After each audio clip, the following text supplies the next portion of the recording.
সৈয়দুনা ইউসুফ আলাইহিস সালাম কালামুল্লাহ মাজিদে বর্ণিত 25 জন নবীর মধ্য থেকে তিনি অন্যতম একজন নবী।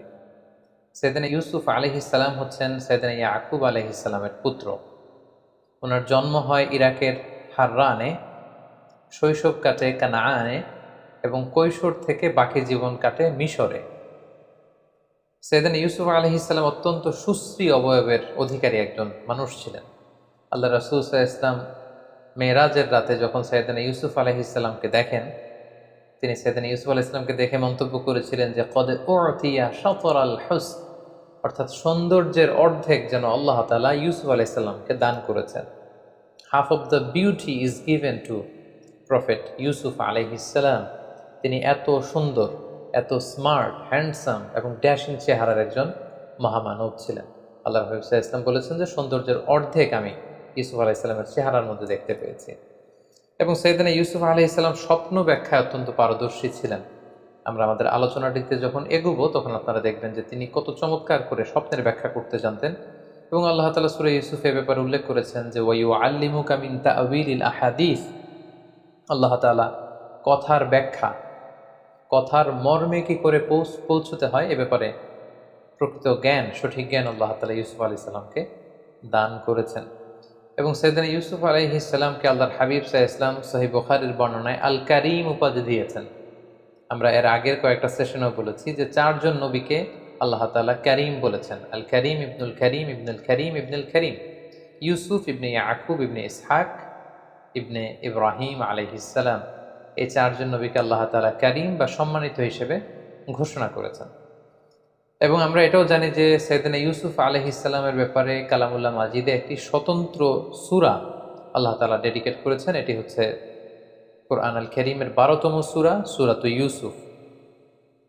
এবং এই সূরায় আল্লাহ তাআলা ইউসুফ আলাইহিস সালামের জীবনে ঘটে যাওয়া চমৎকার ঘটনাগুলো খুব সুন্দরভাবে স্টেপ বাই স্টেপ, ধারাবাহিকভাবে, খুব গোছালোভাবে জীবন পরিক্রমাটা এখানে তিনি বর্ণনা করেছেন।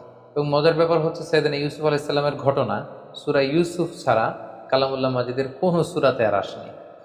এবং সমগ্র কোরআনে এই ঘটনা কোথাও আর পুনরাবৃত্তিও করা হয়নি।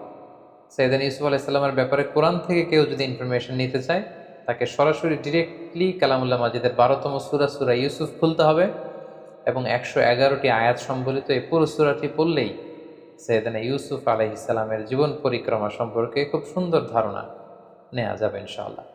এবং আল্লাহ তাআলা এই ঘটনাটাকে একটা গল্পের মতো করে, একটা উপাখ্যানের মতো করে, একটা স্টোরির মতো করে বর্ণনা করেছেন।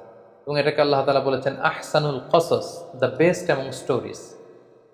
কোরআনের সর্বশ্রেষ্ঠ গল্প। একটা গল্প কতটা নান্দনিক হতে পারে, একটা স্টোরি কতটা আকর্ষণীয় হতে পারে, একটা ঘটনা কতটা হৃদয় ছোঁয়া হতে পারে, একটা ঘটনা পরিক্রমা কতটা সংগ্রামী হতে পারে, কতটা ছন্দময় হতে পারে, সূরা ইউসুফ না পড়লে সেটা বোঝার আসলে উপায় নেই। সূরা ইউসুফ হচ্ছে এর জলজন্ত প্রমাণ। আপনারা যদি খেয়াল করেন যে সৈয়দনা ইউসুফ আলাইহিস সালামের জীবনের শুরুর দিকটা ছিল একেবারে সংকীর্ণ। ভাইয়ের অত্যাচারে তিনি ওনার জীবন যায় যায় ভাব, কুয়ায় ফেলে দেয়া হলো। কিন্তু সেখান থেকে, কুয়া থেকে তুলে, অন্ধকূপ থেকে আল্লাহ তাআলা রয়্যাল প্যালেসে, রাজপ্রাসাদে ইউসুফ আলাইহিস সালামকে আসীন করলেন। What a massive U turn! আপনি খেয়াল করলে দেখবেন যে চমৎকারভাবে কিভাবে আল্লাহ তাআলা এই অন্ধকূপ থেকে নিয়ে দাসত্ব থেকে রাজত্বের সিংহাসনে সৈয়দনা ইউসুফ আলাইহিস সালামকে বসিয়েছেন। সুবহানাল্লাহি বিহামদিহি। সূরা ইউসুফ যদি আমরা খুব গভীরভাবে অধ্যয়ন করি, সৈয়দনা ইউসুফ আলাইহিস সালামের জীবনের এই সবগুলো ব্যাপার আমাদের কাছে একেবারে স্পষ্ট হয়ে উঠবে। সম্মানিত শুধু এ পর্যায়ে আমরা সরাসরি সূরা ইউসুফ থেকে ইউসুফ আলাইহিস সালামের জীবনে ঘটে যাওয়া যে ঘটনাগুলো, ওনার জীবন পরিক্রমা, সেটা স্টেপ বাই স্টেপ জানার চেষ্টা করব। তার আগে আপনাদেরকে একটু বলে রাখি যে আমরা 2021 সালে রমাদান মাসে রিফ্লেকশনস ফ্রম সূরা ইউসুফ শিরোনামে 4 পর্বের একটি ধারাবাহিক লাইভ সিরিজ করেছি আমাদের পেজ মিজানুর রহমান আজহারি এই ফেসবুক পেজটিতে। সেখানে আমরা 4 ঘন্টা ব্যাপী এই 4টি পর্বে সৈয়দনা ইউসুফ আলাইহিস সালামের জীবনের সব ঘটনা আদ্যোপান্ত উল্লেখ করেছি। বিশেষ করে সরাসরি একেবারে ধরে ধরে সূরা ইউসুফের 111টি আয়াতের আমরা সেখানে সংক্ষিপ্ত তাফসির পেশ করেছি। তাই এই পর্বটিতে আমরা সেরকম বিস্তারিত আলোচনায় যেতে পারবো না, যেহেতু সূরা ইউসুফের প্রায় আয়াত সংখ্যা 111টি এবং এখন যে ঘটনা প্রবাহ শুধু ঘটনার পর্বগুলো আমি আপনাদের সাথে শেয়ার করব। এগুলোর প্রত্যেকটির সাথেই কোরআনের আয়াতকে রেফার করা যেতে পারে, এবং এটা যদি আমরা করতে যাই আমাদের এই পর্বটি অনেক বড় হয়ে যাবে। এজন্য আমরা ডিসক্রিপশন বক্সে সেই 4টি পর্বের লিঙ্ক আমরা দিয়ে দিব। আপনারা যারা খুব বিস্তারিত সূরা ইউসুফের তাফসীর শুনতে চান, ইউসুফ আলাইহিস সালামের জীবন সম্পর্কে জানতে চান, আপনারা ডিসক্রিপশন বক্স থেকে সেই 4টি পর্ব দেখে নিতে পারেন। সম্মানিত শুধু আমরা এবার জানবার চেষ্টা করব যে কি ঘটেছিল সাইয়েদনা ইউসুফ আলাইহিস সালামের জীবনে, এবং যেটাকে আল্লাহ তাআলা আহসানুল কসস, দ্য বেস্ট অ্যামং স্টোরিজ, যত ঘটনা হতে পারে, যত গল্প হতে পারে, এর মধ্যে সবচাইতে নান্দনিক, অসাধারণ, আনপ্যারালাল, এক্সট্রাঅর্ডিনারি স্টোরি বলে তিনি উল্লেখ করেছেন। আমরা তো কোরআনে মুসা আলাইহিস সালামের অনেক ঘটনা শুনেছি, আমরা আদম আলাইহিস সালামের ঘটনা শুনেছি, ইব্রাহিম আলাইহিস সালামের ঘটনা শুনেছি। কোন নবীর ঘটনাকে আল্লাহ তাআলা দ্য বেস্ট অ্যামং স্টোরিজ এই উপাধিতে ভূষিত করেন, আহসানুল কসাস বলেননি। শুধুমাত্র সূরা ইউসুফকে তিনি, ইউসুফ আলাইহিস সালামের ঘটনাকে তিনি সর্বশ্রেষ্ঠ কাহিনী বা ঘটনা বলে উল্লেখ করেছেন। কি ছিল সেই ঘটনার মধ্যে? আসুন আমরা সরাসরি সূরা ইউসুফ থেকে শুনি। তবে আগেই আমরা বলেছি এখানে কোনো আয়াত আমরা সাধারণত রেফার করব না, শুধু কি ঘটেছিল ধারাবাহিকভাবে স্টেপ বাই স্টেপ আমরা শুনে যাব। ইউসুফ আলাইহিস সালামের সূরা ইউসুফের ঘটনাটি শুরু হয়েছিল এভাবে যে ছোট্ট ইউসুফ শৈশবকালে তিনি একটি স্বপ্ন দেখেন যে 11টি তারা, চাঁদ আর সূর্য তাকে সেজদা করছে।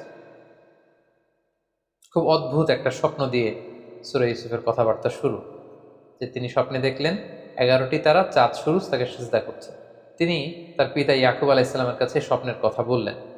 ইয়াকুব আলাইহিস সালাম তাকে উপদেশ দিলেন যে ইউসুফ, এটা খুব চমৎকার স্বপ্ন, যেহেতু আমি নবী এবং আল্লাহ তাআলা আমাকে প্রমিস করেছেন যে আমার পরে তিনি নবুয়তের এই ধারাবাহিকতা অব্যাহত রাখবেন, সো তুমি নবী হওয়ার সম্ভাবনা আছে। এই সুন্দর স্বপ্ন তুমি কাউকে বলতে যেও না, বিশেষ করে তোমার ভাইদেরকে বলো না, তাহলে তারা ষড়যন্ত্র করতে পারে, তোমার প্রতি জেলাসি করতে পারে। এবং তিনি যে আশঙ্কা করেছিলেন সেটাই ঘটল। ভাইয়েরা ষড়যন্ত্র করলো, জেলাসি করলো, এবং ভাইয়েরা ভাবলো ঘটনা কি, আব্বা শুধু ইউসুফকে এত ভালোবাসে, এত আদর করে কেন? এক কাজ করি, ইউসুফকে যদি দুনিয়া থেকে সরিয়ে দিতে পারি তাহলে আমাদের পথের কাঁটা একেবারে পরিষ্কার। আব্বা তখন আমাদেরকে ভালোবাসতে শুরু করবেন। যেই চিন্তা সেই কাজ, তারা প্ল্যান করলো কি করে দুনিয়া থেকে এই ছোট্ট ইউসুফকে সরিয়ে দেওয়া যায়। তারা একদিন ইয়াকুব আলাইহিস সালামকে জোরাজুরি করলো যে বাবা, আপনি ইউসুফকে কেন আমাদের সাথে মাঠে পাঠান না? কারণ ইয়াকুব আলাইহিস সালামের 10 ছেলে, তারা পেশায় রাখাল ছিল, তারা মরুভূমিতে ছাগল, মেষ, দুম্বা এগুলো চড়াতো। তারা একদিন বায়না ধরলো যে বাবা, ইউসুফকে আপনি আমাদের সাথে কেন দেন না? আপনি কি আমাদেরকে ট্রাস্ট করেন না? আপনি ইউসুফকে আমাদের সাথে পাঠান, সে বনে বাদারে দৌড়াবে, সে জঙ্গলে দৌড়াবে, সে মরুভূমিতে লাফালাফি করবে, ছোটাছুটি করবে, ওর খুব ভালো লাগবে। বাবা, আপনি ইউসুফকে আমাদের সাথে পাঠান। ইয়াকুব আলাইহিস সালাম দিতে চাইলেন না। জোরাজুরি করে ইয়াকুব আলাইহিস সালামের 10 ছেলে ইউসুফ আলাইহিস সালামকে নিয়ে তারা রওনা হলেন, এবং তারা যখন মরুভূমিতে ইউসুফ আলাইহিস সালামকে নিয়ে গেলেন, সেখানে অকথ্য অমানবিক নির্যাতন তারা ইউসুফ আলাইহিস সালামকে উপর তারা করে, এবং এক পর্যায়ে তাকে হত্যার জন্য উদ্ধত হয়। কিন্তু 10 ভাইয়ের এক ভাই ছিল অত্যন্ত দয়া পরবশ। সে বললো যে না, ইউসুফকে হত্যা করো না, এক কাজ করো, তাকে কুয়ায় ফেলে দাও। এই কুয়ার পাশ দিয়ে অনেক ক্যারাভ্যান, অনেক কাফেলা যায়, কাফেলার কেউ না কেউ তাকে কুয়া থেকে তুলে নিয়ে যাবে। ইউসুফের এই ঝামেলা থেকেও আমরা মুক্ত হব, বাবার ভালোবাসাও আমরা পাবো। তারা সেটাই করলো, কুয়াতে ইউসুফ আলাইহিস সালামকে নিক্ষেপ করলো। আর সেদিন রাতে এসে কান্নার ভান করে তারা মিথ্যা গল্প বানালো, আর বলল যে বাবা, সবাই একসাথে এসে কান্না জুড়ে দিল যে বাবা, আমরা খেলাধুলা করছিলাম, হঠাৎ একটা নেকড়ে বাঘ এসে ইউসুফকে খেয়ে ফেলেছে, ফাকালাহুদ্দীপ। এই দেখেন যে ইউসুফের গায়ের জামা, বেসিক্যালি তারা একটি ছাগল জবাই করে ওই ছাগলের রক্ত ইউসুফের জামার মধ্যে লাগিয়ে একটা মিথ্যা ফেব্রিকেটেড স্টোরি তারা বানিয়েছে। ইয়াকুব আলাইহিস সালাম দেখলেন যে জামার কোথাও ছিঁড়া নেই, একেবারে সুন্দর একটা পরিচ্ছন্ন জামা, শুধু লাল রক্ত মাখানো। তিনি বললেন যে আমার ইউসুফকে খেয়ে ফেললো, কিন্তু ইউসুফের জামায় একটা আঁচড় দিল না, এটা কেমন নেকড়ে বাঘ? তিনি বিশ্বাস করলেন না। বললেন যে এটা তোমরা বানিয়ে বলছো গল্প। তবে তিনি এতটা দৃঢ় মনোবলের মানুষ ছিলেন, তিনি বললেন ফাসবরুন জামিল, তোমরা মিথ্যা কথা বলছো, তবে আমি আল্লাহর উপর ধৈর্য ধারণ করলাম, আমার আল্লাহ আমার ইউসুফকে ভালো রাখবে। এবং ইউসুফ আলাইহিস সালামকে যখন কুয়ায় ফেলে দেওয়া হলো, সেদিনা জিবরাইল আলাইহিস সালাম যে ওনাকে আশ্বস্ত করলেন যে Yusuf, Allah is with you, don't worry about it, কোনো চিন্তা নেই, টেনশন নেই, জাস্ট তুমি ধৈর্য ধারণ করো। ঠিকই তার পরের দিনে কাফেলা যাচ্ছিল, তৃষ্ণার্ত কাফেলা, পানির জন্য বালতি নামিয়ে দিল কুয়ায়। জিবরাইল আলাইহিস সালাম বললেন, বালতিতে উঠে বসো। ইউসুফ আলাইহিস সালাম উঠে বসলেন, বালতি টেনে তোলা হলো। তারা তো ইয়া বুশরা হাযা গোলাম, অবাক হয়ে বলতেছে, এত সুন্দর একটা ছোট্ট ছেলে আসলো কোত্থেকে এই কুয়ার মধ্যে? কাফেলার যিনি প্রধান সে বলল যে, বেশি কথা বলো না, একে কাফেলাতে লুকিয়ে ফেলো। আমরা মিশরের বাজারে, একটা বাজার আছে যেখানে দাস কেনা বেচা হয়, ওখানে এই ছেলেকে বিক্রি করলে অনেক টাকা পাওয়া যাবে, অনেক সুশ্রী প্রিন্সের মতো চেহারা, তাকে ওখানে বেচে দিব। সেদিন ইউসুফ আলাইহিস সালামকে নিয়ে যাওয়া হলো, নিয়ে মিশরের দাস কেনাবেচা হয়ে এরকম একটি বাজারে বিক্রি করে দেয়া হলো। এবং কাকতালীয়ভাবে ওনাকে কিনতে আসলো মিশরের তৎকালীন গভর্নর, যাকে কোরআনে বলা হয়েছে আজিজ মেসর। তিনি অনেক টাকা দিয়ে ইউসুফ আলাইহিস সালামকে কিনে নিলেন, কিনে রাজপ্রাসাদে নিয়ে গেলেন। সুবহানাল্লাহ। ভাইয়েরা ফেললো কুয়াতে, আল্লাহ তাআলা ওনাকে রাজপ্রাসাদে একটা এন্ট্রি নেয়ার ব্যবস্থা করে দিলেন। সেখানে তিনি রাজপ্রাসাদে বড় হতে লাগলেন। ওনার শৈশবটা ঠিক এভাবে সূরা ইউসুফে বর্ণিত হয়েছে। এবার যদি আমরা ওনার কৈশোর বা ইয়ুথ টাইম, যৌবনকালের দিকে আমরা যদি মুভ করি, তাহলে দেখব যে তিনি রাজপ্রাসাদে বড় হতে লাগলেন। ইজিপ্টের গভর্নর ইউসুফ আলাইহিস সালামকে নিয়ে তার স্ত্রী জুলাইখার কাছে দিয়ে বলল, এই ছেলেটাকে চলো আমরা দত্তক হিসেবে নেই, আমাদের তো আল্লাহ তো কোনো ছেলে মেয়ে দেয়নি, সেই হয়তো আমাদের ছেলের মতো থাকতে পারবে, তাকে নাও, তাকে বড় করো। এবং আল্লাহ তাআলার মেহেরবানিতে রয়্যাল প্যালেসে রাজকীয় একটা পরিবেশের মধ্যে দিয়ে ইউসুফ আলাইহিস সালাম বড় হতে লাগলেন। এবং সেখানে তিনি কৈশোর পেরিয়ে যৌবনে পদার্পণ করলেন। আল্লাহ তাআলা ওই রাজপ্রাসাদে ওনাকে নবী হিসেবে অ্যাসাইন করলেন। তারপর ঘটনা একটু ভিন্ন দিকে মোড় নেয়। সাইয়েদনা ইউসুফ আলাইহিস সালাম যখন যৌবনে পদার্পণ করলেন, আমরা বলেছি যে কদ উতিয়া শাতরাল হুসন, half of the beauty is given to him. তার মতো সুন্দর তাবৎ দুনিয়ায় ওই সময় কোনো মানুষ আর দ্বিতীয়টি ছিল না। এতটা ড্যাশিং চেহারা, এতটা স্মার্ট চেহারা, এতটা সুদর্শন কোনো মানুষ পৃথিবীর কেউ কখনো দেখেনি।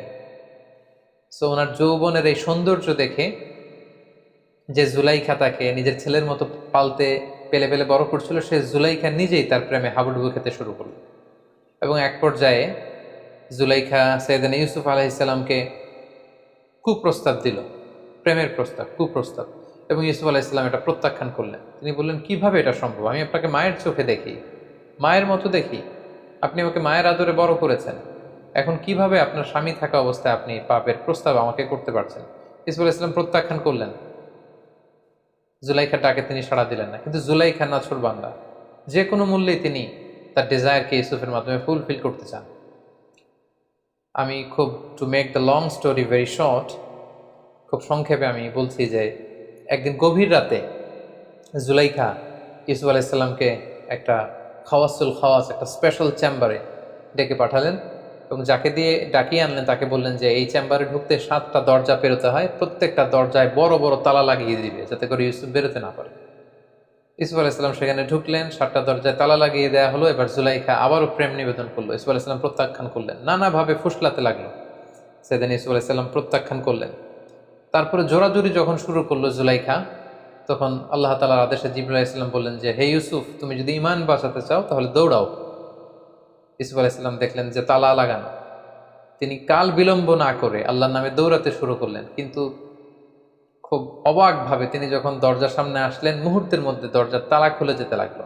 1, 2, 3, 4, 5, 6 এভাবে 60টি দরজার বড় বড় তালা খুলে গেল।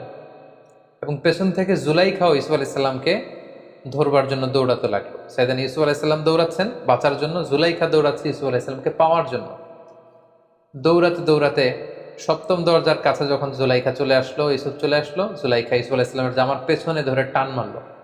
সেই টানের চোটে সাইয়েদনা ইউসুফ আলাইহিস সালামের জামার পেছনের কিছু অংশ ছিঁড়ে গেল। ইন দ্য মিন টাইম 7ম দরজারও তালা খুলে গেল। হঠাৎ তারা দুজন দেখতে পেল যে আজিজ মেসর দাঁড়িয়ে আছেন, অর্থাৎ জুলাইখার স্বামী। কি এক অদ্ভুত বিব্রতকর পরিস্থিতি। আইজি মেসর দেখলেন যে ইউসুফ আলাইহিস সালাম হাঁপাচ্ছেন, জুলাইখা হাঁপাচ্ছে, তার পোশাক আশাকের অবস্থা খুব একটা সুন্দর না। তখন তিনি বললেন, আসলে তোমাদের মাঝে কি ঘটেছে এই মাঝরাতে? আমাকে সত্য কথা কেউ বলো, কেউ না কেউ মুখ খোলো, বলো আমাকে কি ঘটেছে এবং সত্য কথা বলো। তখন জুলাইখা আগ বাড়িয়ে সামনে যে একটা মিথ্যা গল্প সাজালো। সে বলতে আরম্ভ করলো যে নিজের ছেলের মতো করে যাকে বড় করেছে সে আজ গভীর রাতে আমার রুমে হানা দিয়েছে আমার শ্লীলতা হানির জন্য, আমার ইজ্জত নষ্ট করবার জন্য, আমার শ্লীলতা হানির জন্য সে আমার ঘরে জোর করে হানা দিয়েছে, তার বিচার করুন। আজিজে মিশর অত্যন্ত ক্ষিপ্ত হলেন। তিনি বললেন, এখানেই বিচার হবে তোমার, তবে তোমার মন্তব্য বা কথাও আমি শুনতে চাই। তোমার কি কিছু বলার আছে ইউসুফ? তোমার কি কোনো সাক্ষী আছে? ইউসুফ আলাইসাল্লাম বললেন, হ্যাঁ আছে। সাইয়েদনা জিব্রাইল বললেন, আপনি বলেন যে আপনার সাক্ষী আছে। কে সাক্ষী? ইউসুফ আলাইসাল্লাম বললেন, এই সাক্ষী আমার পক্ষের কোনো লোক নয়। রাজপ্রাসাদে এই জুলাইখার এক আত্মীয়া থাকে, তার একটা ছোট্ট মেয়ে দুধ খায়, দুধের বাচ্চা, তার মুখে এখনো বোল ফোটেনি, কথা ফোটেনি, সেই ছোট্ট মেয়ে আমার পক্ষে সাক্ষ্য দিবে। আজিম মেশর আবার রেগে গেলেন। তিনি বললেন, তুমি কি আমার সাথে ঠাট্টা করছো? ছোট্ট বাচ্চা কি করে সাক্ষ্য দিবে? ইউসুফ আলাইসাল্লাম বললেন, হ্যাঁ, সে বাচ্চাই সাক্ষ্য দিবে। কি অদ্ভুত ব্যাপার! ঠিকই আল্লাহ তাআলা সেই ছোট্ট বাচ্চার সাক্ষ্যের মাধ্যমে প্রমাণ করলেন যে ইউসুফ আলাইসাল্লাম নির্দোষ ছিলেন। এই পৃথিবীতে 3টা বাচ্চা দুধের শিশু মায়ের কোলে বসে প্রাপ্তবয়স্কদের মতো কথা বলেছে। এক হচ্ছে জুরাইজ নামে এক আল্লাহর ওয়ালি ছিল, যার নিষ্কলুষতা প্রমাণ করবার জন্য একটা ছোট্ট বাচ্চা আল্লাহ তার মুখে কথা বলার সুযোগ দিয়েছিলেন। দ্বিতীয় হচ্ছে ঈসা আলাইহিসসালাম, মারিয়াম আলাইহিসসালামের কোলে বসে তিনি প্রাপ্তবয়স্ক মানুষের মতো কথা বলেছিলেন। তৃতীয় হচ্ছে এই ছোট্ট মেয়েটি, তাকে যখন জিজ্ঞেস করা হলো যে কে দোষী, তখন ছোট্ট মেয়েটি বলল যে, হে আজিজে মেসর, আপনি ইউসুফ আলাইহিসসালামের জামাটা একটু চেক করুন। ইউসুফের জামার সামনের দিক থেকে যদি ছেঁড়া হয় তাহলে ইউসুফ অপরাধী, পেছন দিক দিয়ে ছেঁড়া হলে জুলাইখা অপরাধী। এবং আমরা ইতিমধ্যে শুনেছি যে ইউসুফকে ধরার জন্য জুলাইখা যখন পেছন থেকে টানা হেঁচড়া করছিল, তখন ইউসুফ আলাইহিসসালামের জামার পেছন দিক দিয়ে ছিঁড়ে গিয়েছিল। আজিজে মেসর চেক করে দেখলেন যে ইউসুফের জামার সামনের দিকে তো একেবারে পরিচ্ছন্ন, কোনো ছেঁড়াফাড়া নেই, কিন্তু ঠিকই ইউসুফ আলাইহিসসালামের জামার পেছন দিক দিয়ে ছেঁড়া। এবং এটা সবার সামনে এটা প্রমাণিত হয়ে গেল যে ইউসুফ আলাইহিসসালাম এখানে নির্দোষ ছিলেন, প্রকৃত দোষী হচ্ছে জুলাইখা। আজিজে মেসর ইউসুফ আলাইহিসসালামের কাছে ক্ষমা চাইলেন, এবং এই ঘটনা পুরো মিশরের বিভিন্ন ঘরে ঘরে এটা রুমর হিসেবে কানাঘুষার মতো করে ছড়িয়ে পড়ল। পুরো শহর জুড়ে মিশরের অন্যান্য নারীরা জুলাইখাকে তুচ্ছতাচ্ছিল্য করতে লাগলো যে জুলাইখা কেমন মহিলা, যে ছোট্ট ছেলেকে নিজের ছেলের মতো করে বড় করলো, তাকে তার প্রতি প্রেম নিবেদন সে কি করে করলো, এটা কি করে সম্ভব? জুলাইখা তখন মনে মনে প্ল্যান করলো যে কি জন্য আমি ইউসুফের প্রেমে পাগল হয়েছি এটা তোমাদেরকে আমি দেখিয়ে ছাড়বো। মিশরের নারীদেরকে তিনি দাওয়াত করে রয়্যাল প্যালেসে নিয়ে আসলেন। প্রত্যেকের হাতে একটি করে ছুরি আর একটি মাল্টা ফল দিলেন, আর ইউসুফ আলাইহিসসালামকে বললেন, ইউসুফ এদের সামনে দিয়ে হেঁটে যাও। সেদিন ইউসুফ আলাইহিসসালাম যখন হেঁটে যাচ্ছিলেন, তখন তিনি সবাইকে বললেন, আপনারা ফল কাটতে শুরু করুন। মিশরের মেয়েরা ইউসুফ আলাইহিসসালামের দিকে তাকিয়ে রইল আর ছুরি দিয়ে ফল কাটতে শুরু করলো। ইউসুফ আলাইহিসসালামকে আল্লাহ তার চেহারার মধ্যে এতটা চমৎকারিত দিয়েছিলেন, নূরের এমন ঝলকানি আর দ্যুতি দিয়েছিলেন, এই দৃশ্য দেখে মেয়েরা, তারা যে মালটা ফল কাটছিল, তারা ওইদিকে খেয়াল না করে তাকিয়ে কাটতে কাটতে ফল কাটা শেষে তারা আর থামলো না, তারা আঙ্গুল কাটা শুরু করে। অনেকক্ষণ পরে তারা স্তম্ভিত ফিরে পেল, তারা অবাক হয়ে গেল। এবং জুলাইখা বলল, এবার বুঝতে পেরেছো কেন আমি ইউসুফের প্রেমে এরকম দেওয়ানা হয়েছে, পাগল পাড়া হয়েছে। এই ঘটনার পরে জুলাইখা তারপরেও থামেনি। কি করে ইউসুফকে বাগানো যায়, নিজের কাছে আনা যায়, এটার চেষ্টা করেই যাচ্ছিল, কিন্তু সাইয়েদনা ইউসুফ আলাইহিসসালাম বারবার তিনি প্রত্যাখ্যান করলেন। অবশেষে জুলাইখা ইউসুফ আলাইহিসসালামকে থ্রেট দিলেন যে তুমি যদি আমার কথায় রাজি না হও তোমাকে জেলে পাঠাবো। ইউসুফ আলাইহিসসালাম বললেন, জেলই আমার জন্য ভালো, আপনি আমাকে জেলে পাঠান, তারপর আমি আমার ইমানকে বিক্রি করতে পারবো না। সাইয়েদনা ইউসুফ আলাইহিসসালামকে অতঃপর জেলে পাঠানো হলো। রাজপ্রাসাদ থেকে এবার আরেকটা ইউটার্ন নিয়ে আল্লাহ তাআলা একটা বিশেষ গ্রুমিং সেশন পালন করবার জন্য, একটা ট্রেনিং সেশন পিরিয়ডকে পার করবার জন্য আল্লাহ তাআলা আল্লাহ প্রিয় নবী ইউসুফ আলাইহিসসালামকে এবার মিশরের জেলখানায় পাঠালেন। তিনি যখন জেলে ঢুকলেন, ওনার সাথে আরো 2জন প্রিজনার কয়েদি ঢুকলো। তারা সেখানে রাতে স্বপ্ন দেখলো।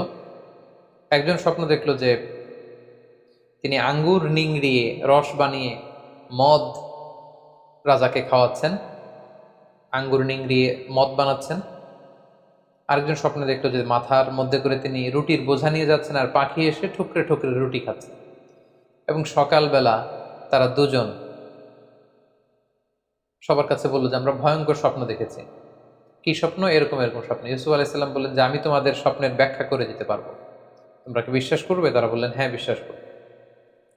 সেদিন ইউসুফ আলাইহিসসালাম বললেন, যে স্বপ্নে দেখেছো যে আঙ্গুর চিপে রস বের করছো, সে কিছুদিনের মধ্যে বেকসুর খালাস হয়ে যাবে, সে জেলখানা থেকে মুক্তি পাবে এবং রাজার পানশালায় দায়িত্ব পাবে, সে রাজাকে মদ খাওয়ানোর দায়িত্ব পালন করবে।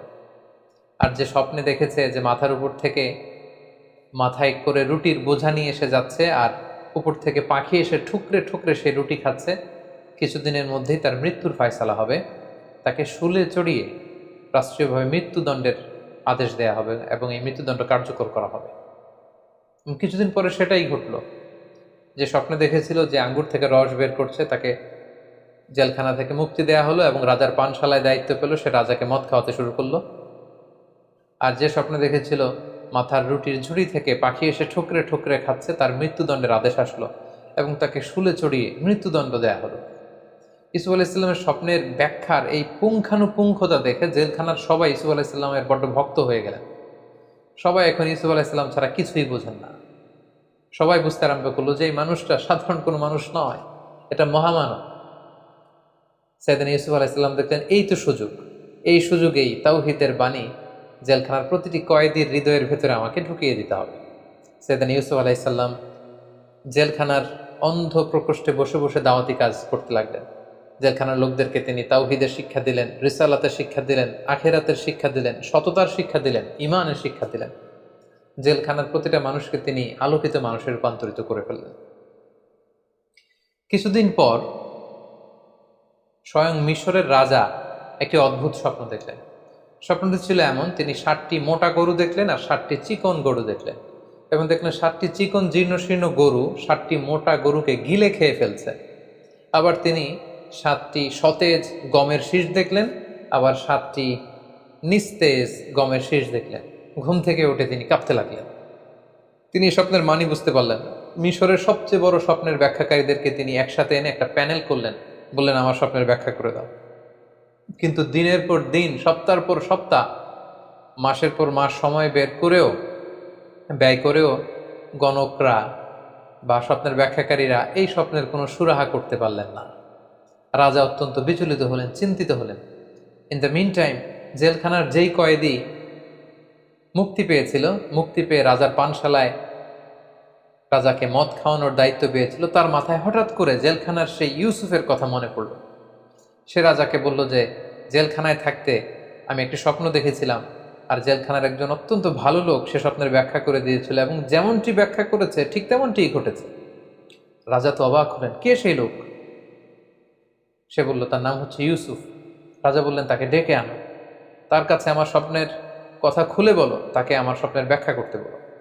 রাজার পাইক পেয়াদা সৈন্য সামন্ত যখন জেলখানায় ছুটল এবং যে বলল ইউসুফ নামে যে ব্যক্তি আছে তাকে আমরা বেকসুর খালাস করে এখান থেকে মুক্তি দিয়ে নিয়ে যেতে চাই। ইউসুফ আলাইহিসসালাম বললেন না, আমাকে মুক্ত করতে চাইলেই আমি মুক্ত হব না।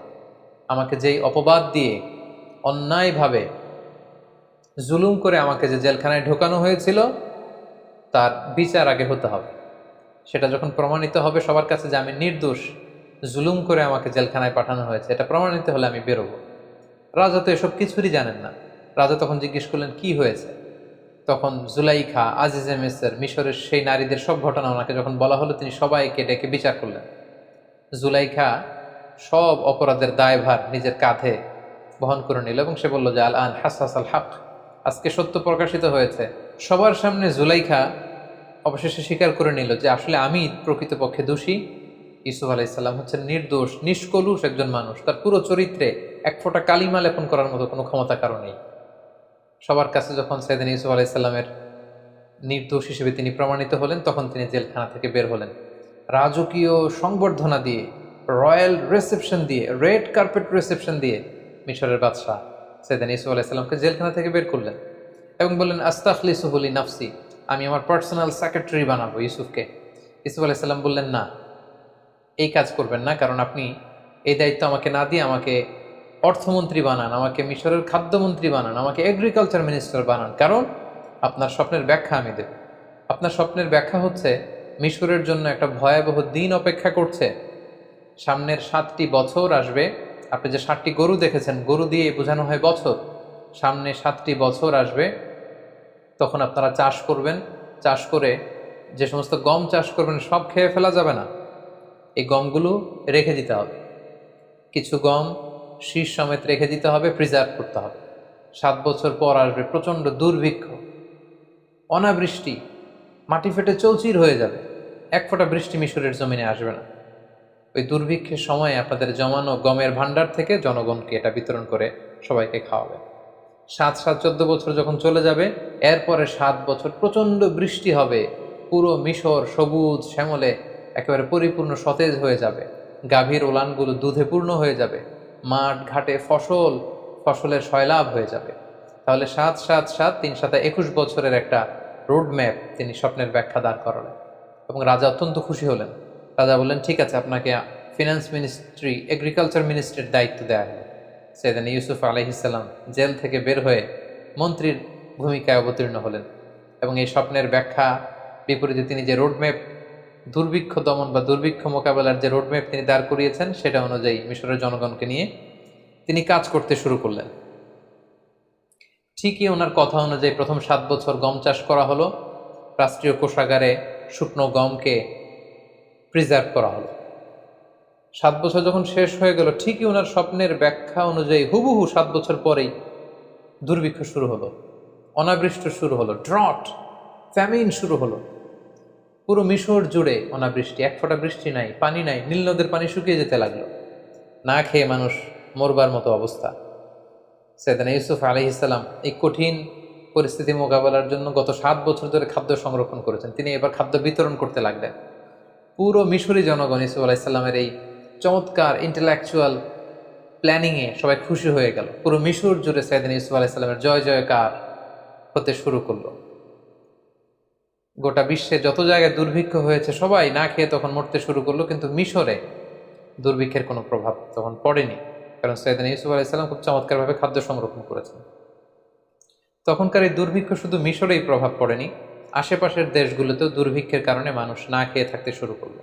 সেই যে ইউসুফ আলাইহিসসালামের ছেলেবেলা কেটেছে কানাআনে, যেখানে তার 10 ভাই যারা তাকে অত্যাচার করে কুয়ায় ফেলেছিল, ইউসুফ আলাইহিসসালামের পিতা ইয়াকুব, তার আত্মীয় স্বজন বনী ইসরায়েলের সবাই কিন্তু ওখানে এই দুর্ভিক্ষের কবলে পড়ে না খেয়ে মরার মতো অবস্থা। তখন আল্লাহর নবী ইউসুফ আলাইহিসসালামের পিতা ইয়াকুব আলাইহিসসালাম সন্তানদেরকে বললেন, তোমরা মিশরে যাও, শুনেছি মিশরে খাদ্যের মজুদ রয়েছে, সেখান থেকে তোমরা খাদ্য নিয়ে আসো। ইয়াকুব আলাইহিসসালামের পরামর্শে তার 10 ছেলে, অর্থাৎ ইউসুফ আলাইহিসসালামের 10 ভাই, যারা ছোটবেলায় তাকে অত্যাচার করে বাবার কোল থেকে ছিনিয়ে নিয়ে কুয়ায় ফেলে দিয়েছিল, সেই 10 ভাই খাবারের অন্বেষণে মিশরে এসে পৌঁছল। তখন নিয়ম ছিল যে মিশরের বাইরের কোনো দেশ থেকে কেউ যদি খাদ্য সংরক্ষণের জন্য বা সংগ্রহের জন্য মিশরে আসতো, সেই ব্যাপারটা সরাসরি as an agriculture minister and as a finance minister Yusuf আলাইহিসসালাম নিজে ডিল করতেন। এই 10 ভাইকে তখন বাধ্য হয়ে মিশরের তখন ফিনান্স মিনিস্টারের সাথে দেখা করতে হলো।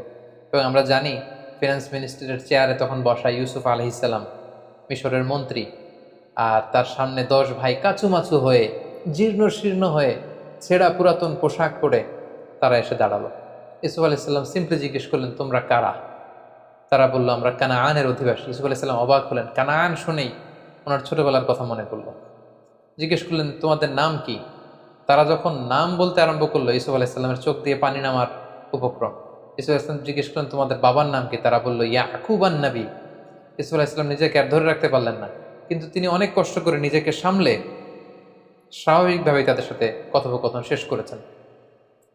তিনি খোঁজখবর নিলেন কানানবাসীদের, কিন্তু পরিচয় দিলেন না। ইউসুফ আলাইহিসসালাম 10 ভাইকে চিনতে পারলেন, কিন্তু 10 ভাই কিন্তু চিনতে পারেনি যে এটা তাদের সেই ছোট্ট ভাই ইউসুফ। ইউসুফ আলাইহিসসালাম মন্ত্রীর মতোই তাদের সাথে আচরণ করলেন। বললেন, ঠিক আছে, আমি তোমাদেরকে 10 ভাইয়ের জন্য 10 বস্তা গমের বরাদ্দ দিয়ে দিলাম, তবে তোমরা মোট কয় ভাই সেটা আমাকে বলো। তারা বলল, আমরা মোট 12 ভাই ছিলাম, বাকি 2 জন কোথায়? তারা বলল, এক ভাইকে বাঘে খেয়ে ফেলেছে। তাহলে আরেক ভাই কোথায়? তারা বলল যে আরেকজনের নাম বানিয়ামিন, তাকে আমাদের আব্বা আগলে রেখেছে, আসতে দেয়নি। কেন দেয়নি?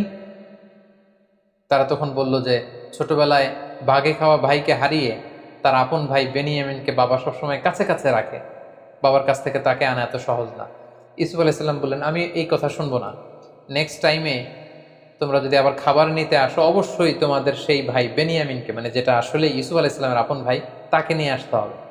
তাকে আনতে না পারলে নেক্সট টাইমে আমি আর তোমাদেরকে গম দিব না, বা গমের বরাদ্দ তোমাদের জন্য থাকবে না। তারা বলল, ঠিক আছে, আমরা চেষ্টা করব।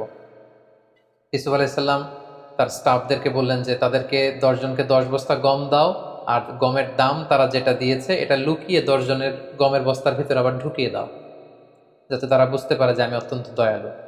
তারা যখন গম নিয়ে কানানে ফিরল, বাড়িতে ঢুকে যখন গমের বস্তা খুললো, তারা তো অবাক যে হাদি বিদা আতুনা রুদ্দাত ইলাইনা। তারা ইয়াকুব আলাইসাল্লামকে বললেন যে বাবা দেখেন, কত ভালো মানুষ মিশরের অর্থমন্ত্রী, তিনি আমাদের টাকাটাও রাখেননি, টাকাটাও আমাদের ব্যাগের ভিতরে দিয়ে দিয়েছেন। তবে বাবা, নেক্সট টাইমে যদি আমাদের গম আনতে হয়, তিনি বলেছেন যে আসলে আমাদের আরেক ভাই আছে কিনা তিনি বিশ্বাস করেন না যতক্ষণ না আমরা বেনিয়ামিনকে তার সামনে হাজির না করাবো। ইয়াকুব আলাইসাল্লাম বললেন, ছোটবেলায় যেভাবে আমি বিশ্বাস করে ইউসুফকে তোমাদের হাতে দিয়ে ইউসুফকে হারিয়েছি, তোমরা কি চাচ্ছ আবারও আমি বেনিয়ামিনকে দিয়ে বেনিয়ামিনকে এভাবে হারাতে? কখনোই না। কিন্তু ছেলেরা জোরাজুরি করতে লাগলো। ইয়াকুব আলাইসাল্লামও আর বেনিয়ামিনকেও তিনি ধরে রাখতে পারলেন না। 1 বছর পরে তাদের এই গমগুলো যখন শেষ হয়ে গেল, তারা বেনিয়ামিনকে নিয়ে মিশরে রওনা হলেন। ইউসুফ আলাইসাল্লামের সাথে সাক্ষাৎ করলেন। ইউসুফ আলাইসাল্লাম বললেন, তাহলে এটাই তোমাদের ভাই বেনিয়ামিন? তারা বলল হ্যাঁ। তিনি বললেন, ঠিক আছে, তাহলে তো তোমরা সত্যবাদী, তোমাদেরকে আবারও অনেকগুলো বস্তা করে আমি গম দিয়ে পাঠিয়ে দেব। তিনি গমের বস্তা দিয়ে দিলেন। এবার তিনি বুদ্ধি করে একটা ট্রিক করে বেনিয়ামিনকে যাতে নিজের কাছে রেখে দিতে পারেন, তিনি একটি কাজ করলেন। উনি একটি স্বর্ণের পানপাত্র ব্যবহার করতেন, যেটা দিয়ে তিনি পানি খেতেন, বা মিশরের রাজা পানি খেত। তিনি বুদ্ধি করে এই পানপাত্রটা বেনিয়ামিনের গমের বস্তার ভিতরে ঢুকিয়ে দিলেন, এবং তারা যখন ফিরে চলে যেতে লাগলো গমের বস্তা নিয়ে, তিনি সৈন্যদেরকে পাঠালেন, মিশরীয় সৈন্য। তারা সবাইকে ডাক দিল, আইয়াতুহাল আইর ইন্নাকুম লাসারিকুন, মানে ওহে কাফেলার লোকেরা দাঁড়াও, তোমরা চোর। ইউসুফ আলাইহিসসালামের 11 ভাই দাঁড়ালেন, বেনিয়ামিন সহ। তারা বললেন, কি বলছো? আমরা এখানে এসেছি গম নেবার জন্য, আমরা তো চুরি করতে আসিনি। তোমরা কি হারিয়েছো বলো? তারা বললো, আমাদের রাজার পানপাত্র হারিয়েছি। তারা বললো, আমরা তোমাদের পানপাত্র নিয়ে কি করবো? আমরা দুর্ভিক্ষে মরে যাবার উপক্রম। সৈন্যবাহিনীর লোকেরা বলল, যদি তোমাদের কারোর গমের বস্তার ভেতরে আমাদের রাজার পানি খাওয়ার পাত্র পাওয়া যায়, তখন কি শাস্তি হবে বলো? তারা বলল, যার গমের বস্তার ভেতরে সেই পানপাত্র পাবে তাকে তোমরা রেখে দিও, কারণ আমাদের এলাকায় চোরদেরকে আমরা এই শাস্তি দেই। কেউ যদি কারো জিনিস চুরি করে, তাহলে যার জিনিস চুরি করা হলো সেই চোর তার দাস হয়ে যায়। তো আমাদের কারো গমের বস্তার ভেতরে যদি সেটা পাওয়া যায়, সে তোমাদের দাস, তাকে রেখে দিও।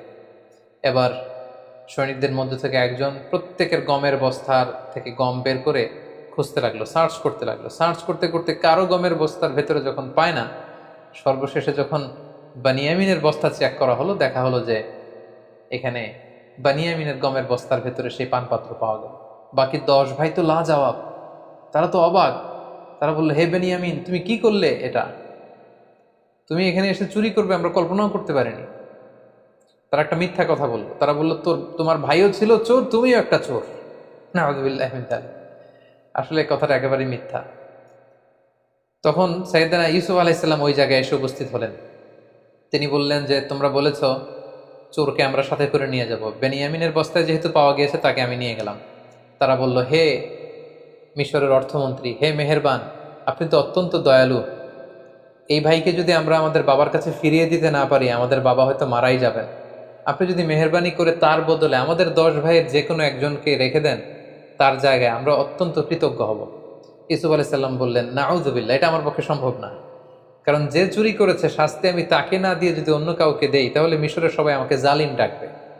আমি একজন ন্যায়পরায়ণ বাদশাহ, এখানে আমার সুনাম রয়েছে, এটা আমি পারবো না। তিনি ট্রিক করে তার আপন ভাই বেনিয়ামিনকে নিজের কাছে রেখে দিলেন। সুবহানাল্লাহি বিহামদি।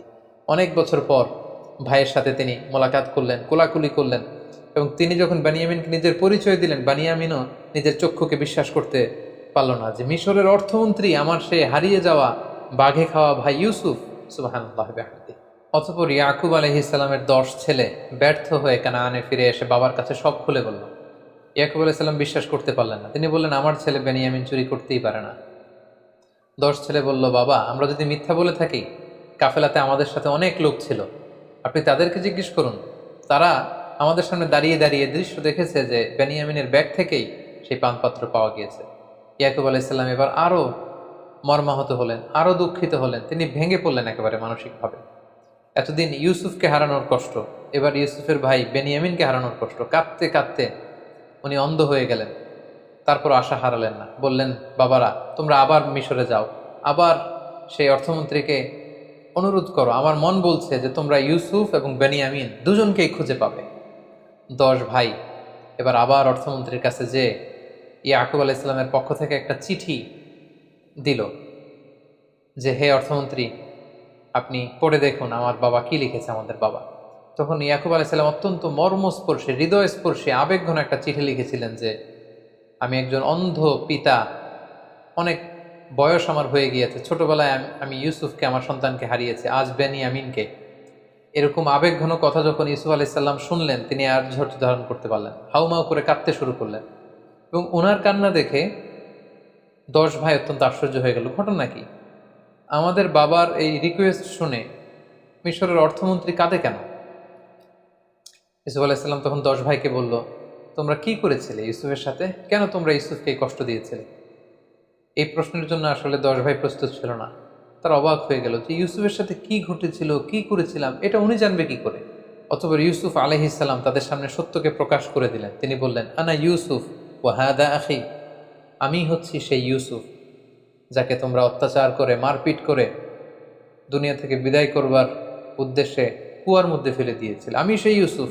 সেখান থেকে আল্লাহ তাআলা রাজপ্রাসাদে বড় করি আজকে এই অর্থমন্ত্রীর চেয়ারে আল্লাহ তাআলা আমাকে বসিয়েছেন। আল্লাহ তাআলা আমাকে অনেক নেয়ামত দিয়েছেন, আর এটাই হচ্ছে আমার ভাই বানিয়ামিন। 10 ভাই তখন অত্যন্ত লজ্জিত হলো, তারা ভয়ে কাঁপতে আরম্ভ করলো। তারা ভাবলো যে ইউসুফ এখন অর্থমন্ত্রী, মিশরের এত বড় পজিশনে আছে, চাইলে আমাদেরকে বড় শাস্তি দিতে পারবে। তারা কাঁপছিল। ইউসুফ আলাইহিস সালাম বললেন, লা তাসরিবা আলাইকুমুল ইয়াউম, তোমাদের প্রতি কোনো প্রতিশোধ নেয়ার মানসিকতা, কোনো রিভেঞ্জ নেয়ার মেন্টালিটি আমার নেই, আমি তোমাদের ক্ষমা করে দিলাম, তোমরা আমার ভাই। সবাইকে জড়িয়ে নিলেন। 10 ভাই ইউসুফ আলাইহিস সালামের কাছে ক্ষমা চাইলেন। ইউসুফ আলাইহিস সালাম বললেন, আমার এই গায়ের জামা নিয়ে বাবার চোখে লাগাও, বাবা দৃষ্টি ফিরে পাবে। কারণ এতদিনে ইয়াকুব আলাইহিস সালাম অন্ধ হয়ে গিয়েছিলেন কাঁদতে কাঁদতে। এবং তোমাদের বংশধর আমার বাবাকে নিয়ে, সবাইকে নিয়ে মিশরে আসো। এবং সেটাই ঘটলো। ইউসুফ আলাইহিস সালামের জামা নিয়ে 10 ভাই সাইয়েদনা ইয়াকুব আলাইহিস সালামের চোখে লাগালেন, তিনি দৃষ্টি ফিরে পেলেন। কানান থেকে বিশাল মানুষের বহর নিয়ে ইয়াকুব আলাইহিস সালাম মিশরে আগমন করলেন। সাইয়েদনা ইউসুফ আলাইহিস সালাম লাল গালিচার সংবর্ধনা দিয়ে বাবাকে রিসিভ করলেন। এবং অনেক বছর পর সেই ছোট্ট ইউসুফ আজকে পরিণত অর্থমন্ত্রী হয়ে বাবাকে রিসিভ করলেন, বাবাকে জড়িয়ে ধরলেন। এবং পিতা পুত্রের সেই মিলনের দৃশ্য যে কত সুন্দর ছিল, সেটা কল্পনারও বাইরে। অনেক চমৎকার করে আল্লাহ তাআলা সূরা ইউসুফে এগুলো উল্লেখ করেছেন। এবং ইয়াকুব আলাইহিস সালাম সবাইকে নিয়ে, তিনি তার স্ত্রী এবং তার 11 সন্তানকে নিয়ে ইউসুফ আলাইহিস সালামকে একটা সেজদা দিয়েছিলেন। তাফসিরে এসেছে ওই সেজদাটা ছিল অনারারি সেজদা, সম্মানসূচক সেজদা। এটা ইবাদতের সেজদা নয়, যেটা ওই শরীয়তে, ওই নবীদের জামানায় এটা জায়েজ ছিল। কিন্তু আমাদের শরীয়তে উম্মতে মুহাম্মাদের জন্য এরকম সম্মানসূচক সেজদা দেওয়াও জায়েজ নেই। এই সেজদাটা দিয়ে বাবা মা এবং 11 ভাই সেজদা দিয়ে ইয়াকুব আলাইহিস সালাম ইউসুফ আলাইহিস সালামকে ডেকে বলেছিলেন, ইউসুফ, তোমার কি মনে পড়ে সেই ছোট্টবেলায় তুমি একটা স্বপ্ন দেখেছিলে? আজকে আমরা যেটা করলাম এটাই হচ্ছে সেই স্বপ্নের ভিজুয়ালাইজেশন। তুমি স্বপ্নে দেখেছিলে যে চাঁদ, সূর্য আর 11টা তারা তোমাকে সেজদা করছে। চাঁদ আর সূর্য হচ্ছে আমি আর আমার স্ত্রী, আর 11টা তারা হচ্ছে তোমার এই 11 ভাই। অর্থাৎ আমাদের উপর তোমার শ্রেষ্ঠত্ব আল্লাহ পৃথিবীতে প্রমাণ করবেন, তোমার লিডারশিপ আমাদের উপর তিনি অবধারিত করবেন, এবং আমার পরে বেলায়াত, নবুয়াত আল্লাহ তাআলা তোমাকে দান করবেন। ঠিক এভাবে সাইয়েদনা ইয়াকুব আলাইহিস সালামের সাথে ইউসুফ আলাইহিস সালামের মিলিত হবার ঘটনাটি মিশরে এসে শেষ হয়। সম্মানিত শুধু এই ছিল আহসানুল কসাস, দ্য বেস্ট অ্যামং স্টোরিজ। সূরা ইউসুফের শুরু থেকে শেষ পর্যন্ত কোরআনের আয়াতগুলোকে উল্লেখ করা বা রেফার করা ছাড়া আমি শুধু ঘটনা প্রবাহটি আপনাদের সাথে শেয়ার করেছি। আমি বলেছি যে ডেসক্রিপশন বক্সে আমরা 4 পর্বের যে রিফ্লেকশনস ফ্রম সূরা ইউসুফের 4 ঘন্টার একটি আলোচনার লিঙ্ক আমরা সেখানে দিব। আপনারা আরও বিস্তারিত জানতে চাইলে সেগুলো আপনারা জেনে নেবেন ইনশাআল্লাহ। সম্মানিত শুধু এ পর্যায়ে আমরা ইউসুফ আলাইহিস সালামের জীবনী থেকে কি কি শিক্ষা গ্রহণ করতে পারি সে ব্যাপারে আলোকপাত করব। প্রথম যে শিক্ষাটি আমরা পাই সেটি হচ্ছে the power of stories.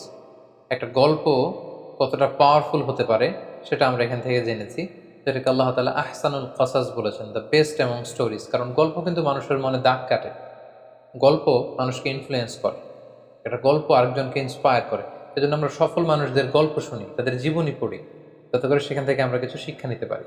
Yusuf আলাইহিস সালামের জীবনের প্রতিটি পরতে পরতে কিন্তু আমাদের জন্য শিক্ষা রয়েছে, এবং গল্পের মাধ্যমে যে শিক্ষা নেওয়া যেতে পারে এই বিষয়টি আমরা ইউসুফ আলাইহিস সালামের জীবনী থেকে পাই। 2 নম্বর যে শিক্ষাটি পাই, the relationship between father and son. বাবা সন্তানের সম্পর্কটা কেমন হওয়া উচিত আমরা দেখলাম যে ইয়াকুব আলাইসাল্লাম ইউসুফ আলাইসাল্লামের জন্য পাগল পাড়া। ছোট্টবেলা থেকে ইউসুফ আলাইসাল্লামকে হারিয়ে তিনি আশা হারাননি, বুক ভরা আশা নিয়ে তিনি বেঁচেছিলেন যে ইউসুফকে তিনি পাবেন। এবং সেই ছোট্টবেলা থেকে ইউসুফ আলাইহিস সালামের সাথে যে সম্পর্ক, যখন যে উপদেশ দেওয়া দরকার সেই উপদেশ কিন্তু তিনি তাকে দিয়েছেন। এবং ইউসুফ আলাইসাল্লামের স্বপ্ন দেখে কাউকে শেয়ার করেনি, প্রথমে যে বাবার কাছে শেয়ার করেছেন। আমাদের বর্তমান সমাজে বাবা ছেলেদের সম্পর্কের অনেক গ্যাপ আমরা দেখতে পাই। ছেলে বাবাকে ওই রকম ট্রাস্ট করে না, বিপদে পড়ে সে অন্যদের সাথে শেয়ার করে, বাবার সাথে শেয়ার করে না। কিন্তু এই শিক্ষাটি কিন্তু আমরা এখান থেকে পাই। ছোট্ট ইউসুফ আগে বাবাকে বলেছিলেন, এবং ইয়াকুব আলাইসাল্লামও কাঁদতে কাঁদতে, ইউসুফ আলাইসাল্লামের জন্য কাঁদতে কাঁদতে শেষ বয়সে অন্ধ হয়ে গিয়েছিলেন। তাহলে বাবা ছেলের সম্পর্ক কেমন হওয়া উচিত, এই শিক্ষাটা কিন্তু আমরা এখান থেকে পাই। 3 নম্বর যে শিক্ষাটা আমরা পাই সেটা হচ্ছে জেলাসি একটা জীবনকে ধ্বংস করে দেয়। এবং আপনি যদি নেয়ামত প্রাপ্ত হন, বিশেষ কোনো মার্সি ব্লেসিংস আল্লাহর পক্ষ থেকে আপনার জীবনে থাকে, আপনি যদি জীবনে সফল হন আর আপনাকে কেউ জেলাসি করবে না, ইটস ইম্পসিবল, এটা অসম্ভব, এটা থাকবেই। কারণ নেয়ামাতু মাহসুদা, আল্লাহর কোনো নেয়ামত যদি আপনি পান, আপনার সমসাময়িক লোকেরা আপনার সাথে জেলাসি করবে। এজন্য সব ভালো কথা সবার সাথে সবসময় শেয়ার করতে নেই। আপনার যে কোনো ধরনের সাকসেস, আপনার কোনো ভালো বিষয় সবসময় সবার সাথে শেয়ার করতে নেই। কারণ সবাই আপনার ভালো দেখে খুশি হয় না, অনেকে অত্যন্ত বেজার হয়, অনেকে মনে মনে কষ্ট পায়, তারা হিংসার আগুনে জ্বলে পুড়ে মরে। এজন্য এই হিংসা থেকে আমাদেরকে বেঁচে থাকতে হবে। হিংসা একটি সুন্দর সম্পর্কের মধ্যে ভাঙন সৃষ্টি করতে পারে, একটি পরিবারের মধ্যে বিশৃঙ্খল একটা পরিবেশ তৈরি করতে পারে। এজন্য আল্লাহ তাআলা আমাদেরকে শিখিয়েছেন আমরা যেন এই হিংসা থেকে, হিংসাকারীদের থেকে আল্লাহ তাআলার কাছে যেন পানাহা চাই। সূরা ফালাকে কিন্তু আমরা সবসময় পড়ি যে অমিন শাররি হাসিদিন ইদা হাসাদ, হে আল্লাহ আমরা হিংসুকের হিংসা থেকে তোমার কাছে পানাহা চাই যখন সে হিংসা করে। সো এই হিংসা থেকে আমাদেরকে বেঁচে থাকবার চেষ্টা করতে হবে। 4 নম্বর যে ব্যাপারটি আমরা জানতে পারি যে এই সূরা ইউসুফ এবং ইউসুফ আলাইহিস সালামের জীবনীতে কয়েকটি স্বপ্নের কথা আমরা শুনেছি। স্বপ্নের ব্যাপারে বলবো যে স্বপ্ন অর্থবহ হওয়ার জন্য যিনি স্বপ্ন দেখেছেন তিনি মুমিন বা বিশ্বাসী হতে হবে, এটা নট নেসেসারি। অবিশ্বাসী কাফিরের স্বপ্নও সত্য হতে পারে। কারণ ইউসুফ আলাইহিস সালামের সাথে জেলখানায় যে দুজন কয়েদি ঢুকেছিল তারা কিন্তু মুশরিক ছিল, কিন্তু তাদের স্বপ্ন কিন্তু অর্থবহ হয়েছিল। পাশাপাশি রাজা যে স্বপ্ন দেখেছিল, রাজাও কিন্তু তখন মুশরিক ছিল, পরবর্তীতে ইউসুফ আলাইহিস সালামের প্রতি ঈমান এনে মুমিন হয়েছে। তো মুশরিক থাকা অবস্থায় রাজা যে স্বপ্ন দেখেছিলেন এটাও কিন্তু অর্থবহ একটি স্বপ্ন। তার মানে শুধু বিশ্বাসীদের স্বপ্নই যে সত্য হবে তা নয়, মাঝে মাঝে কাফির মুশরিকদের স্বপ্নও সত্য হতে পারে। 5 নম্বর যে শিক্ষাটি আমরা পাই সেটি হচ্ছে সর্বাবস্থায় আল্লাহ তাআলার আনুগত্যকে প্রাধান্য দিতে হবে, এবং এটাকে জীবনের চূড়ান্ত গোল বা ফোকাস হিসেবে নির্ধারণ করতে হবে। আমরা ইউসুফ আলাইহিস সালামের দিকে যদি খেয়াল করি, জুলাইখার টেম্পটেশন ওনাকে নড়াতে পারেনি, মিশরের সুন্দরী নারীদের ওয়াসওয়াসাত ওনাকে নড়াতে পারেনি। ওনার যে ফোকাস, এই ফোকাস থেকে তিনি লক্ষ্যচ্যুত হননি। সবসময় আল্লাহ তাআলার আনুগত্যকে তিনি প্রাধান্য দিয়েছেন। 6 নম্বর যে ব্যাপারটি আমরা ইউসুফ আলাইহিস সালামের জীবনী থেকে শিখতে পারি সেটা হচ্ছে মেনটেনিং দ্য গুড ক্যারেক্টার। কারণ চরিত্র হচ্ছে মানুষের জীবনের সবচাইতে দামি সম্পদ। Never compromise your ethics or your moral standard. আপনি যদি আপনার মোরালিটি, আপনার এথিক্স যদি আপনি কম্প্রোমাইজ করেন তাহলে সব শেষ। আমরা দেখব যে ইউসুফ আলাইহিস সালাম ওনার চরিত্রকে নষ্ট হতে তিনি দেননি।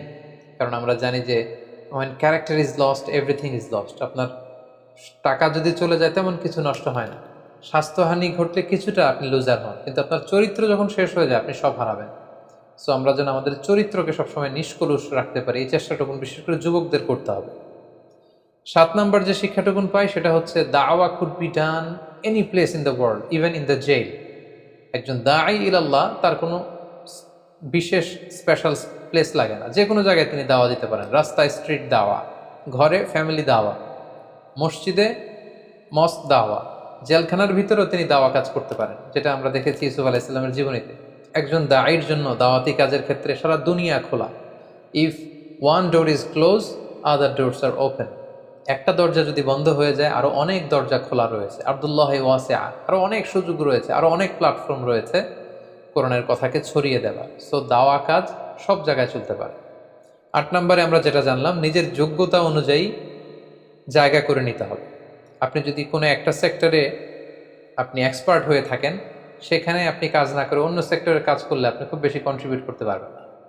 যেটা আমরা ইউসুফ আলাইহিসসালামের এই ঘটনা থেকে দেখি যে রাজা যখন তাকে বের করে এনে পার্সোনাল সেক্রেটারি বানাতে চাইল, তিনি বললেন না, it's not my place, secretary হয়ে আমি তেমন কিছু করতে পারবো না, আপনি আমাকে এই যে আলনি আলা খাজা ইনিল আর্থ, আপনি জমি জমা দেখাশোনা, এগ্রিকালচার মিনিস্ট্রির দায়িত্ব আমাকে দেন, ফিনান্স মিনিস্ট্রির দায়িত্ব আমাকে দেন, তাহলে আসন্ন যে দুর্ভিক্ষ সেটাকে আমি কন্ট্রোল করতে পারবো।